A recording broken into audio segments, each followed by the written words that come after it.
Selamat pagi, selamat siang, dan selamat sore, Bapak dan Ibu.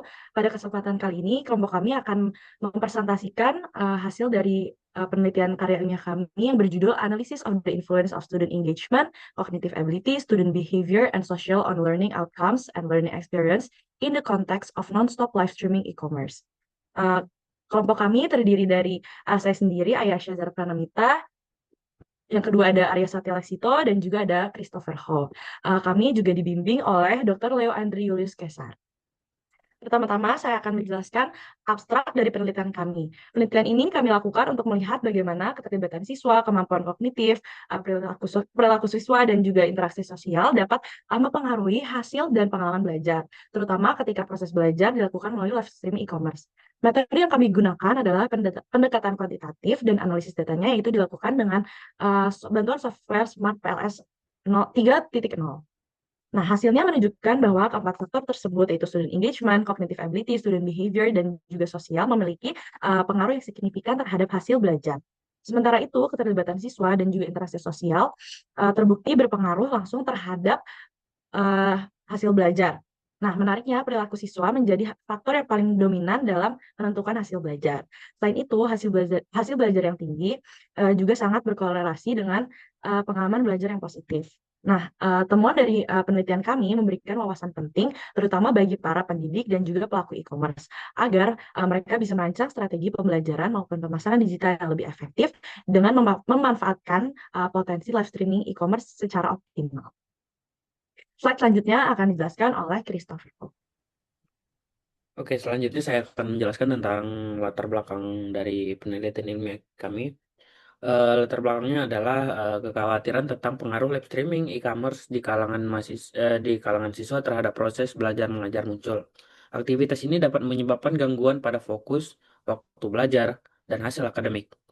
Kajian formal mengenai dampak terhadap hasil dan pengalaman belajar masih sedikit.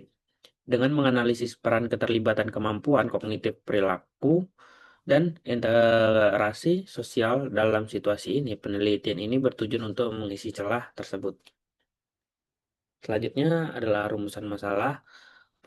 Rumusan masalahnya adalah minimnya penelitian mendalam dalam konteks pendidikan formal mengenai pengaruh live streaming e-commerce menjadi latar belakang perumusan masalah. Bagaimana platform ini mempengaruhi pembelajaran masih belum jelas meskipun siswa semakin aktif menggunakannya.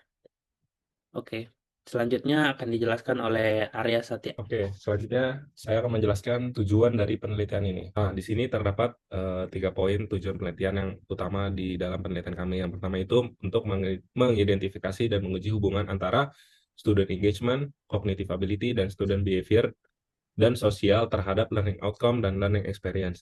Yang kedua yaitu menjelaskan bagaimana keterlibatan mahasiswa dalam live streaming berdampak pada hasil belajar dan pengalaman belajar mereka. Yang terakhir yaitu penelitian ini dilakukan pada mahasiswa di wilayah Jabodetabek yang aktif menggunakan media sosial ataupun live streaming. Next. Nah, kemudian kita akan menjelaskan sedikit tentang metodologi penelitian. Nah, penelitian kita ini menggunakan metodologi penelitian kuantitatif. Nah, bagaimana cara kita mengumpulkan data? Data dikumpulkan melalui Google Survey terhadap 220 mahasiswa aktif di wilayah Jabodetabek yang rutin menggunakan media sosial ataupun live streaming.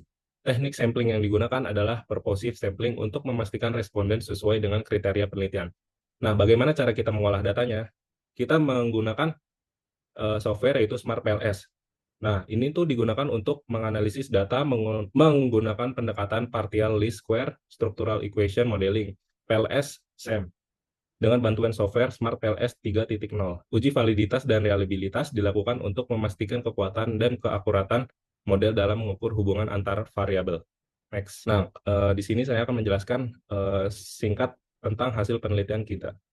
Seluruh variabel yaitu student engagement, cognitive ability, student behavior, dan sosial berpengaruh signifikan terhadap learning outcomes, menunjukkan bahwa faktor internal mahasiswa penting dalam menentukan hasil belajar, bahkan dalam konteks live streaming. Student engagement dan sosial juga berdampak langsung pada learning experience, menandakan bahwa keterlibatan dan interaksi sosial memperkaya pengalaman belajar. Student behavior menjadi faktor paling dominan terhadap learning outcomes, menunjukkan bahwa perilaku belajar mahasiswa sangat menentukan pencapaian akademik. Dan yang terakhir yaitu learning outcomes dan learning experience memiliki korelasi kuat didukung oleh nilai R-square yang tinggi.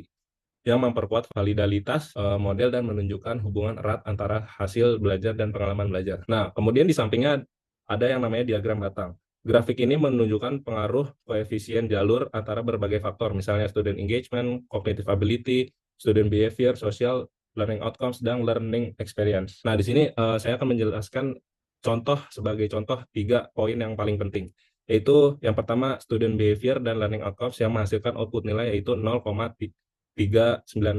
Artinya perilaku mahasiswa memberikan pengaruh terhadap learning outcomes. Nah, hal ini bisa pastikan lumayan cukup tinggi. Dan yang kedua adalah learning outcomes terhadap learning experience yang menghasilkan output nilai 0,484. Artinya learning outcome berpengaruh besar terhadap learning experience. Ini adalah pengaruh tertinggi di dalam grafik ini. Dan yang terakhir yaitu student engagement terhadap learning outcomes yang menghasilkan output nilai 0,169. Artinya student engagement memiliki pengaruh rendah terhadap learning outcomes. Nah, di samping diagram ini ada yang namanya tabel distribusi sentimen. Nah, dari tabel ini kita mengambil sampel yaitu 220 responden. Tabel ini menunjukkan hasil klasifikasi tingkat sentimen dari responden terhadap pengalaman belajar mereka. Terdapat 7 jalur yang dianalisis dalam model, yaitu 71,4% responden menunjukkan sentimen positif terhadap pengalaman belajar mereka dan 28,6% responden menunjukkan sentimen sangat positif. Tidak ada sentimen negatif yang tercatat, artinya persepsi responden terhadap pembelajaran sangat-sangat baik. Next. Oke, pada slide terakhir, eh, kami dapat menarik kesimpulan bahwa berdasarkan hasil analisis terhadap 220 responden, seluruh jalur dalam model SRM atau Structural Equation Modeling menunjukkan pengaruh yang positif. Dari jumlah tersebut, 28,6% termasuk dalam kategori sangat positif, sementara 71,4% lainnya menunjukkan pengaruh positif. Jalur yang paling dominan yaitu dalam model adalah Learning Outcome ke Learning Experience dengan nilai koefisien sebesar 0,484, diikuti oleh jalur dari student behavior ke learning outcome sebesar 0,396. Dari segi persepsi responden, sebanyak 157 orang merasakan pengaruh positif dan 63 orang merasakan pengaruh yang sangat positif. Pada penelitian kami dapat menemukan bahwa faktor internal dari mahasiswa seperti perilaku dan keterlibatan mereka tetap menjadi penentu utama efektivitas hasil dan pengalaman belajar, bahkan dalam konteks pembelajaran yang berbasis live streaming e-commerce. Berikut ini adalah paparan referensi yang telah kami temukan dari jurnal-jurnal sebelumnya untuk topik penelitian kami. Sekian presentasi dari kelompok kami. Mohon maaf jika ada salah-salah kata. Terima kasih.